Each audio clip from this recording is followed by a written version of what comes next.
Hello दोस्तों, welcome back to our channel. तो इस एपिसोड की शुरुआत में हम कुछ मोटर कल्टीवेटर्स को देखते हैं जो कि जबरदस्ती अपने गांव वाले लोगों से थंडरस्टोन्स को रिफाइन करवा रहे थे और उन थंडरस्टोन्स को रिफाइन करने की वजह से उन सभी बेचारे गांव वालों की हालत बहुत ही ज्यादा खराब हो चुकी थी। इवन ये मोटर कल्टीवेटर्स इतने ज्यादा जालिम थे कि इन्होंने गाँव के बूढ़ों और बच्चों को भी नहीं छोड़ा था। पर इस सब के बावजूद भी वो लोग अभी तक सिर्फ कुछ थंडरस्टोन्स को ही रिफाइन कर पाए थे, जो देखकर उन मोटर कल्टीवेटर्स का लीडर गुस्सा करते हुए उन गाँव वालों से कहता है, अगर तुम लोगों ने आज 100 थंडरस्टोन्स को रिफाइन नहीं किया तो मैं तुम में से किसी को भी जिंदा नहीं छोड़ने वाला। और अभी लीडर ये सब कह ही रहा था कि तभी एक बार फिर से उन सभी गांव वालों को थंडर लाइटनिंग का एक बहुत ही तेज झटका लगता है, जिससे वो लोग बहुत ही मुश्किल से बर्दाश्त करते हुए उन थंडरस्टोन्स को रिफाइन करने की कोशिश कर रहे थे। पर उन गांव वालों में से एक छोटा सा बच्चा इतने ज्यादा दर्द को बर्दाश्त नहीं कर पाता और उस बच्चे के हाथ से वो थंडरस्टोन नीचे गिर गया था। ये देखकर उन मोटर कल्टीवेटर्स का लीडर गुस्से से अपनी सोट को बाहर निकालते हुए उन गाँव वालों से कहता है, तुम सभी लोग तो बहुत ही ज्यादा बेकार हो, तुम लोग इन मामूली से थंडरस्टोन्स को भी अच्छी तरह से रिफाइन नहीं कर पा रहे। जिसपे उन गाँव वालों में से एक ओल्ड मैन उस लीडर से कहता है कि हम लोग अपनी बर्दाश्त से ज्यादा थंडरस्टोन्स को रिफाइन कर चुके हैं, इसलिए अब मुझे नहीं लगता कि हम लोग और ज्यादा इस थंडर के झटकों को बर्दाश्त कर पाएंगे। ये सुनकर वहाँ पे खड़े एक दूसरा कल्टीवेटर सीरियस होते हुए कहता है कि अगर ऐसे ही चलता रहा तो फिर मैं सिटी लोड को क्या कहूंगा। जिसपे वो पहले वाला कल्टीवेटर कहता है, मेरे पास एक आइडिया है, क्यों ना हम इन्हीं मामूली थंडरस्टोन्स को ब्लड थंडरस्टोन्स में ट्रांसफॉर्म कर दें। जिसपे वो दूसरा कल्टीवेटर कहता है, हाँ तुम्हारा ये आइडिया तो वाकई बहुत ज्यादा अच्छा है, क्योंकि एक ब्लड थंडरस्टोन एक नॉर्मल थंडरस्टोन से बहुत ज्यादा खास होता है। पर कुछ बेवकूफ लोग ऐसे भी होते हैं जो ब्लड थंडरस्टोन का यूज अपनी टेबुलेशन को पूरा करने के लिए करते हैं, और मुझे लगता है असल में सिटी लोड भी यही करने वाले हैं, तभी तो वो इन मामूली से गांव वालों को भी नहीं छोड़ रहे। जिसपे वो दूसरा कल्टीवेटर कहता है, हाँ वो सब तो ठीक है, पर क्या तुमने आज तक हमारी लिव यूज सिटी के अंदर किसी भी कल्टीवेटर को अपनी टेबुलेशन पूरा करते हुए देखा है? वहीं दूसरी तरफ अब उन बेचारे गांव वालों की हालत धीरे धीरे और भी ज्यादा खराब होती जा रही थी, जो देखकर उन मोटर कल्टीवेटर्स में से एक उन गांव वालों को हंटर के साथ मारने भी लगा था। पर तभी वो लीडर खुद आगे आकर अपनी सोर्स से उनके ऊपर अटैक करते हुए कहता है कि मुझे लगता है अब ये लोग हमारे किसी काम के नहीं रहे, इसलिए अब इन लोगों का मर जाना ही हमारे लिए बेहतर है। और ये कहकर वो अपनी सोर्स से उन गांव वालों के ऊपर अटैक कर पाता उससे पहले ही वहाँ पे अचानक ही बहुत ज्यादा पावरफुल लाइटनिंग गिरने लगती है, और देखते ही देखते वहाँ पे एक छोटा सारा ब्लास्ट होता है, जो देखकर उन मोटर कल्टीवेटर्स का साथी अपने लोगों से पूछता है कि तुम लोग इस तरह से एक ही जगह पे जम क्यों गए हो, क्या हुआ तुम लोगों को, तुम में से कोई भी हिलजुल क्यों नहीं रहा? वहीं वो ओल्ड मैन जिसने अपनी तरफ आते हुए उस अटैक को देखकर अपनी आंखें बंद कर ली थी, वो ओल्ड मैन भी इस तरह से उन लोगों को रुका हुआ देखकर चैन की सांस लेता है। वहीं उन कल्टीवेटर्स का साथी जैसे ही आकर उनमें से एक अपने साथी के कंधे पे हाथ रखता है तो देखते ही देखते उसके साथी कल्टीवेटर की बॉडी ब्लास्ट हो गई थी, जो देखकर उस दूसरे कल्टीवेटर को एक झटका लगता है, और तभी देखते ही देखते एक एक करके उसके सभी साथियों की बॉडी के अंदर ब्लास्ट होने लगे थे। ये देखकर वो कल्टीवेटर बहुत ही ज्यादा डर गया था, और वो डर के मारे पीछे हटते हुए कहता है कि ये सब क्या हो रहा है, और अचानक से इन सभी की बॉडी खुद ब खुद ही ब्लास्ट कैसे हो गई। और ये कहकर वो डर के मारे इधर उधर देखते हुए कहता है, किसने किया ये, कौन है यहाँ पे? और उसके बाद वो खुद ही डरते हुए कहता है, पर प्लीज मुझे मत मारना। और अभी वो कल्टीवेटर ये सब कहते हुए डर ही रहा था, तभी लियो जियान उसके पीछे टेलीपोर्ट होते हुए उसके कंधे के ऊपर हाथ रखते हुए उससे कहता है कि तुम डरो मत,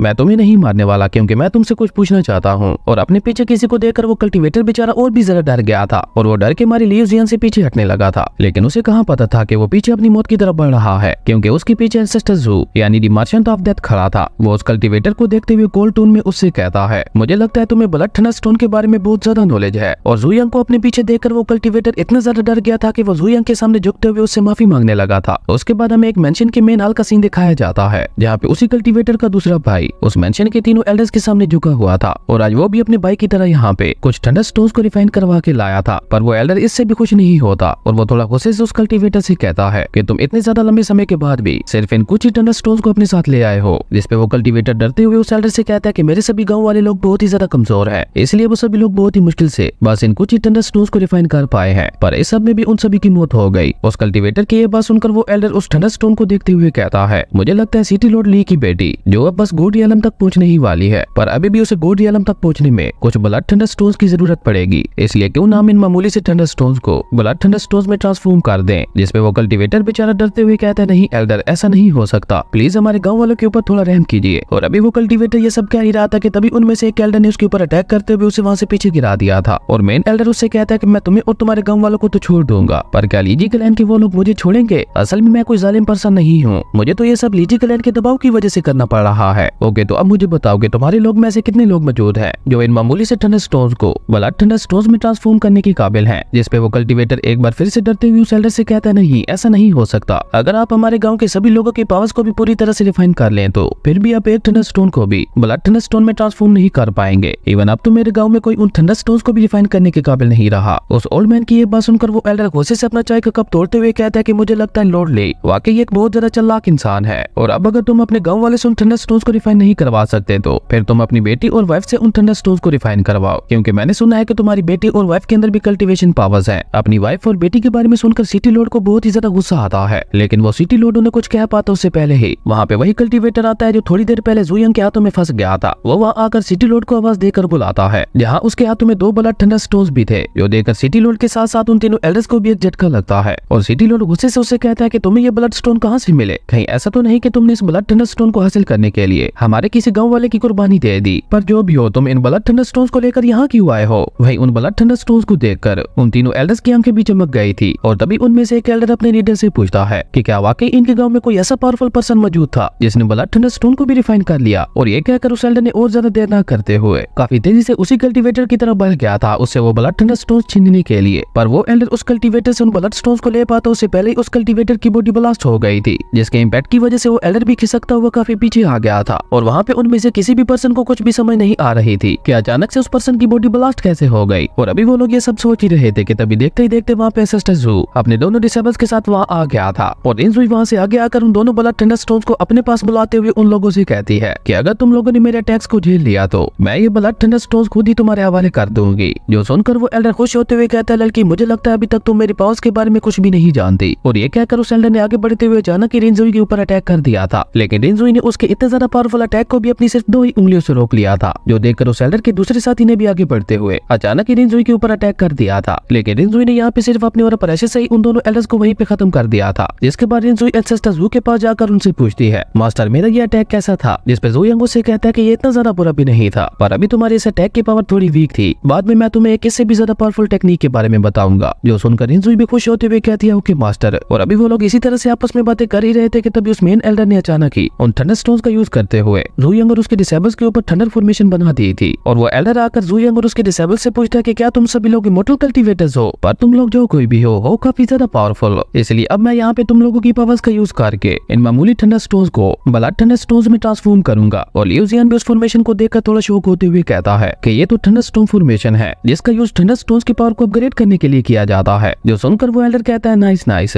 मुझे लगता है तुम लोगों के पास भी इन थंडर स्टोन्स के बारे में काफी ज्यादा नॉलेज है, पर अफसोस इसके बाद तुम लोग जिंदा नहीं बचने वाले। मुझे लगता है ये एल्डर पागल हो गया है जो ये मर्चेंट ऑफ डेथ को ही मौत की धमकी दे रहा है। और ये कहकर वो एल्डर जैसे ही उस फॉर्मेशन की पावर को एक्टिवेट करता है तो उस फॉर्मेशन से बहुत ही ज्यादा पावरफुल थंडर लाइटनिंग जुयंग और उसके दोनों डिसेबल्स के ऊपर गिरती है। और ऐसा होते ही उस फॉर्मेशन के अंदर एक बहुत बड़ा ब्लास्ट होता है, जो देखकर वो एल्डर खुश होते हुए कहता है कि आज तो मेरी किस्मत वाकई बहुत ज्यादा अच्छी है, जो मुझे बैठे बैठाई आज यहाँ पे 3 ब्लड थंडर स्टोन्स मिलने वाले हैं। और ये कहते हुए वो एल्डर अभी अपनी खुशी मना ही रहा था कि तभी जुयंग ने अपनी स्पिरिचुअल पावर का यूज करते हुए उन थंडर स्टोन्स की पावर को अब्सॉर्ब करना शुरू कर दिया था, जिसकी वजह से अब उन थंडर स्टोन्स में भी धीरे धीरे क्रैक्स आना शुरू हो गए थे, जो देखकर उस एल्डर को भी एक झटका लगता है। और वह हैरान होते हुए कहता है कि ये सब क्या हो रहा है, अचानक से इन थंडर स्टोन्स की पावर खत्म क्यों होने लग गई? और अभी वो एल्डर ये सब सोच ही रहा था कि तभी जुयंग ने उन थंडर स्टोन्स की पावर को पूरी तरह से अब्सॉर्ब कर लिया था। और ऐसा होते ही वो फॉर्मेशन भी वहीं पे डिस्ट्रॉय हो गई थी, जो देखकर बर्निंग करो उस एल्डर का मजाक उड़ाते हुए कहता है, तुम्हें क्या लगा था कि तुम अपनी इस मामूली से थंडर पावर से मेरे मास्टर को हर्ट कर लोगे? और जब वो एल्डर ये देखता है कि जुयंग ने डायरेक्ट ही उन सारे थंडर स्टोन्स की पावर को अब्सॉर्ब कर लिया है तो उस एल्डर को 440 वोट का झटका लगता है, क्योंकि ऐसा तो कोई नॉर्मल इमॉर्टल कल्टीवेटर भी नहीं कर सकता था। और ये सोचकर वो एल्डर खुद ही वहाँ से डर के मारे पीछे हटने लगा था। और वो डरते हुए कहता है, नहीं ऐसा नहीं हो सकता, ये इम्पॉसिबल है, कोई इतनी ज्यादा पावरफुल ट्रिब्यूलेशन थंडर की पावर को ऐसे कैसे अब्सॉर्ब कर सकता है? इसका मतलब है तुम जरूर एक इमॉर्टल कल्टीवेटर हो। जिस पे रिंजुई स्माइल करते हुए उसे कहते हैं कि तुम्हें किसने कहा कि मेरे मास्टर एक इमॉर्टल कल्टीवेटर है? जिस पे वो एल्डर कहता है, इसकी पावर को देखते हुए मुझे ऐसा लग रहा है कि जैसे ये एक 5th ग्रेड का नहीं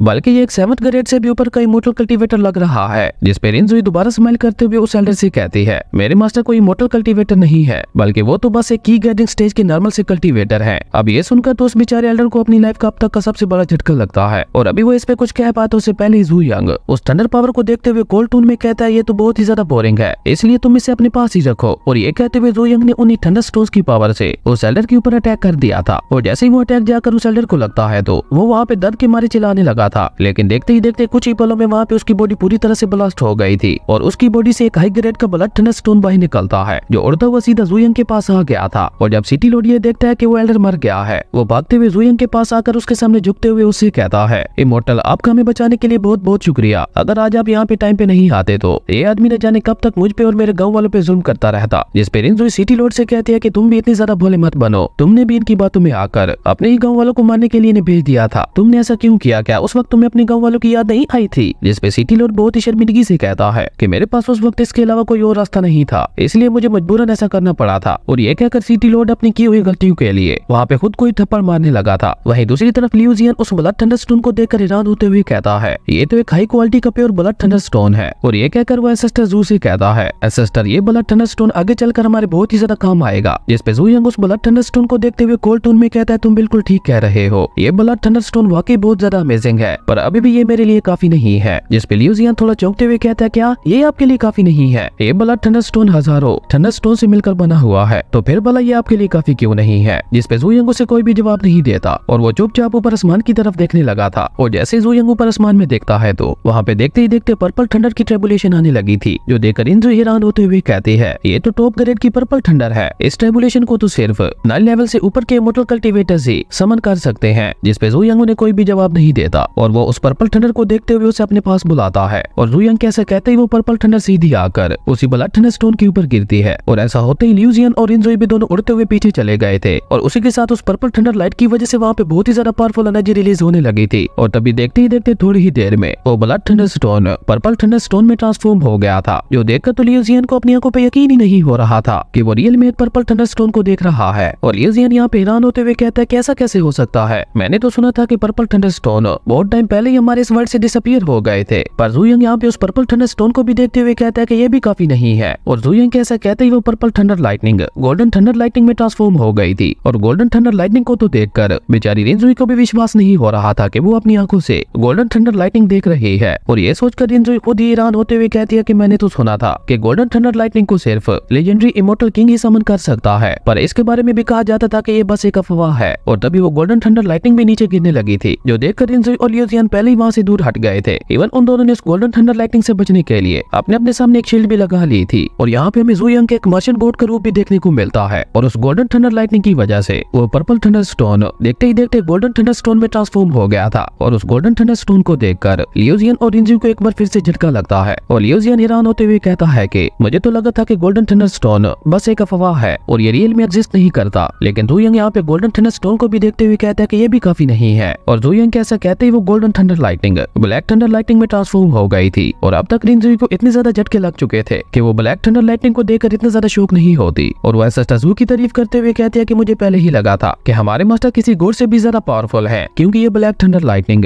उस गोल्डन थंडर स्टोन को इन्फिनाइट थंडर स्टोन में ट्रांसफॉर्म कर देगी। और ऐसे किसी स्टोन के बारे में तो आज तक किसी ने सुना भी नहीं होगा। और तभी वो ब्लैक थंडर लाइटनिंग बहुत ही तेजी से उस गोल्डन थंडर स्टोन के ऊपर गिरती है, जो देखकर जू यंग ने यहाँ पे अपने गोल्डन थंडर स्टोन को ऊपर उछाल दिया था। और यहाँ पे हमें जू यंग का एक मार्शल ऑफ डेथ वाला लुक देखने को मिलता है। और तभी देखते ही देखते उस गोल्डन थंडर स्टोन ने भी पूरी तरह से उस ब्लैक थंडर लाइटनिंग की पावर को ऑब्जर्व कर लिया था, जिसके बाद वो ब्लैक क्रिस्टल थंडर स्टोन में ट्रांसफॉर्म हो गया था, जो देखकर लियू जियान और रिंजुई को तो अपनी आंखों पे यकीन ही नहीं हो रहा था। वहीं जू यंग उस ब्लैक थंडर स्टोन को देखते हुए कहता है नाइस, ये इतना ज्यादा बुरा भी नहीं है, ये मेरे थोड़ा बहुत काम आ सकता है। इसका मतलब है जू यंग अभी यहाँ पे स्टोन को और भी ज्यादा अपग्रेड कर सकता था। अगले सीन में हम एक इमॉर्टल कल्टीवेटर को देखते हैं, जो वहाँ पे अपने डिसेबल्स को ट्रेबुलेशन की प्रैक्टिस करवा रहा था। और उसके सभी डिसेबल्स बहुत ही मुश्किल से मिडिल ग्रेड की ट्रेबुलेशन को बर्दाश्त कर रहे थे। और उनमें भी कुछ डिसेबल्स देखते ही देखते वहीं पे ढेर हो गए थे, जो देखकर वो इमॉर्टल कल्टीवेटर अपने डिसेबल से गुस्से से कहता है कि तुम सभी लोग बहुत ही ज्यादा बेकार हो, तुम लोग एक मिड ग्रेड की ट्रेबुलेशन को भी बर्दाश्त नहीं कर पा रहे। और ये कहते हुए उस इमॉर्टल कल्टीवेटर ने खुद ही उस मिड ग्रेड की ट्रेबुलेशन की पावर को ऑब्जर्व करना शुरू कर दिया था। और तभी वहाँ पे उसका एक डिसेबल हैरान होकर चिल्लाते हुए कहता है ये क्या है, ये तो पर्पल थंडर लाइटनिंग है। ये देखकर वो इमॉर्टल कल्टीवेटर भी हैरान होते हुए उसी तरफ देखने लगता है। और ये वही वक्त था जब जू यंग